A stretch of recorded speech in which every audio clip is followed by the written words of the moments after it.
Greetings to you all. Anyone who blames the barbarism of the police and the army last 2 weeks from the stay away organizers, the street protesters and or looters has missed the point completely. And the point being that Zimbabwe is not a healthy and functional democracy, in which the police and the army are limited to the usual duties of maintaining the rule of law, protecting the people.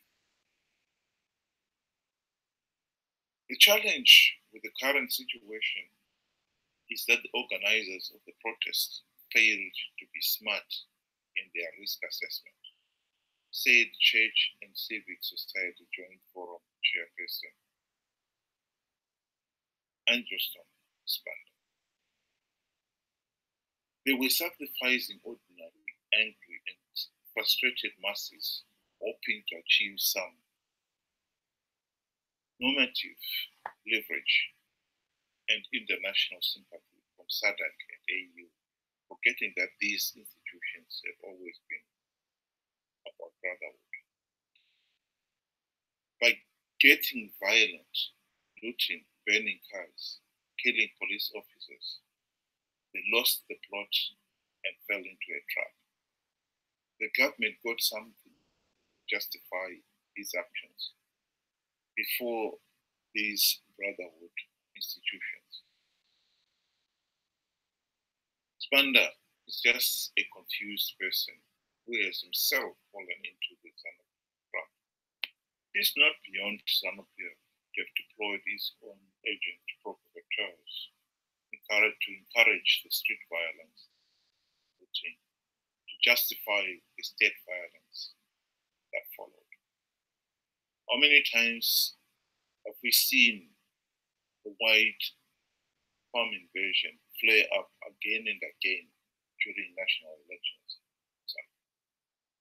The violence would then spread to engulf urban and rural areas where opposition members and supporters would be harassed, beaten, etc., under the pretext that they supported the white farmers and would give back the seized farms if they won the elections.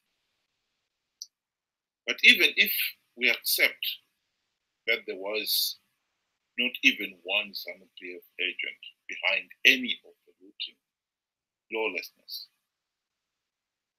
the police and the army were deployed for the sole purpose of restoring law and order and had no political agenda. Still, one has to ask why it was necessary for them to use so much violence. Why were the security officers beating and kicking somebody who was already on the ground?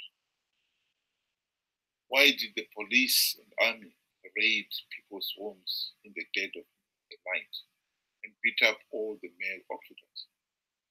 If the authorities had evidence of wrongdoing, they should have just arrested the criminals and left the law to take its course, and not be the arresting officer, the judge, the executioner, all rolled into one. Of course, the police and the army had the political agenda beyond their call of duty to maintain law and order.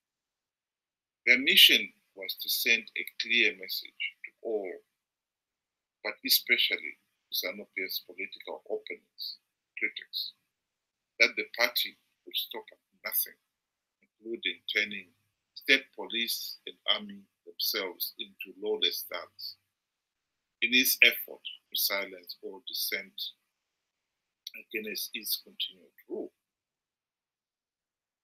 There was nothing that the street protesters and looters did that would have ever justified the scorch the earth response by police and the army. The violent street protesters were criminals, and in going after the criminals, one does not expect those tasked with the duty to maintain law and order to turn into even worse criminals and terrorize the rest of the population. It is bad enough that one should ever find themselves a victim of a criminal activity. Still, there is some comfort in the knowledge that the criminal will be arrested and brought before court of law, so the victim gets redress and justice. There's panic and despair when those entrusted with the powers to arrest, prosecute, and punish are the criminals, and so commit the heinous crimes with total impunity. Many women and girls were raped during the 10 days or so of police and army blitz. To whom were these women and girls supposed to report the crime and have any confidence there will be justice?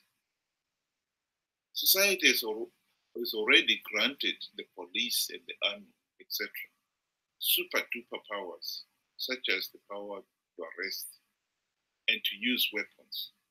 And therefore, it is folly to allow them to abuse their power and act above the law. Who will guard the guards themselves? Asked the Roman poet Juvenal, born in 50 AD. The question was well answered by the Romans and every other successful civilization before them and since. Rule of law, and no one, absolutely no one, above the law. In Zimbabwe, the police, army, CIO, judiciary, ZEC, etc., they are all Zanu PF departments in all but name. They are all corrupt to the core and are committed to the same no regime change mantra. Zanu PF leaders in the party corrupted, and the party corrupted proxies in the police, army, and in every sector of society have routinely trashed the constitution, the rule of law, and have ridden roughshod over the people, denying them their individual freedoms and human rights, including the right to free, fair, and credible elections, even the right to life itself. The barbarism that the police and the army for the last 2 weeks, committed by the police and the army in the last 2 weeks, had nothing whatsoever to do with maintaining the rule of law, but everything to do with making sure that Zanu PF retained its iron grip of power. The party blatantly rigged last year's July elections, issued the shoot to kill orders to stop the 1st August protests, and many, many other acts of lawlessness, including the Kukura Wundi massacre. The same purpose, to retain absolute power.